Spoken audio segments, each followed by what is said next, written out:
In this module, we are going to talk about New World Order. The former USSR grew economically weaker after its attack, or I would say intervention, in Afghanistan. Erstwhile USSR started withdrawing its forces in 1988, collapse of USSR in 1991. USSR no more remained a superpower. States declared their independence. United States became the only superpower. If you just see this slide, you would find that when in 1979 former Soviet Union invaded in Afghanistan, and it caused a depletion on the part of the Russian or USSR economy, and it ultimately disintegrated Soviet Union in December 1991. And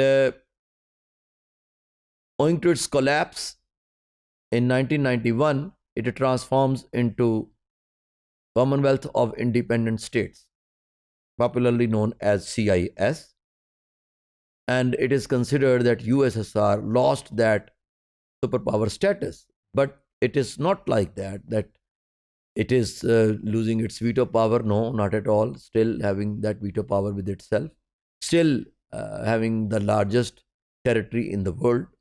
So it gave more importance to the United States as a sole superpower in the world, but the superpower status of Russia cannot be denied as such. The New World Order is chained with three different processes: shaping of things after the demise of the former USSR, structural and territorial changes for new transnational phase leading to New World Order, dominant US role during this emergent phase.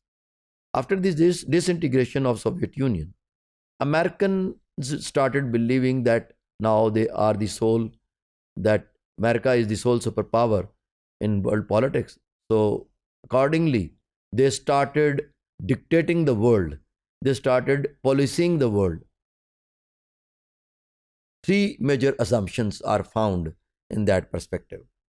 The world will be brought to a system of collective security under the banner of United Nations. The world will be condominium of USA and Russia, each acting in union with each other. The New World Order will be affected through a US alliance and international cooperation. Features of New World Order: dominance of the United States, increasing role of United Nations, international cooperation of nations,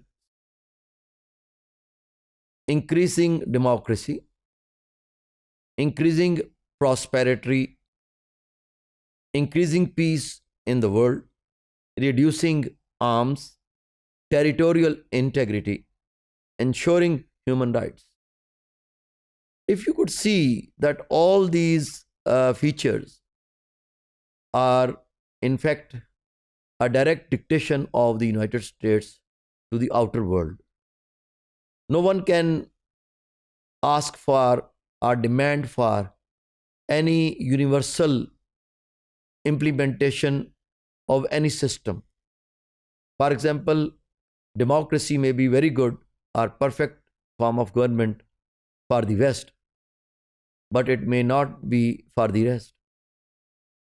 When United States claimed or claims that it is going to install democracy in Afghanistan through martial forces, it seems ridiculous that with army a country intends to install democracy in another country. It's itself quite ironic. And what would be the method for increasing prosperity for other countries? Again, it seems quite strange that how you can guarantee that by adopting that new world order there would be more prosperity or there would be more peace in the world. Basis of new world order: to get hold on oil resources of Middle East,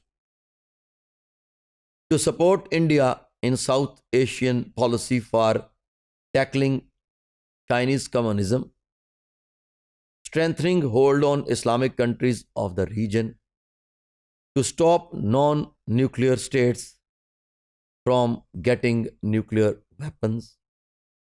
So after the announcement of New World Order by America, they were thinking that in this way they can monopolize the oil politics and they would be capable enough to get hold on the oil resources of the Middle East. And they want to support India to keep an eye upon China and Pakistan. And it was also their objective to confine other regional powers like Iran to get hold on nuclear technology through its allies.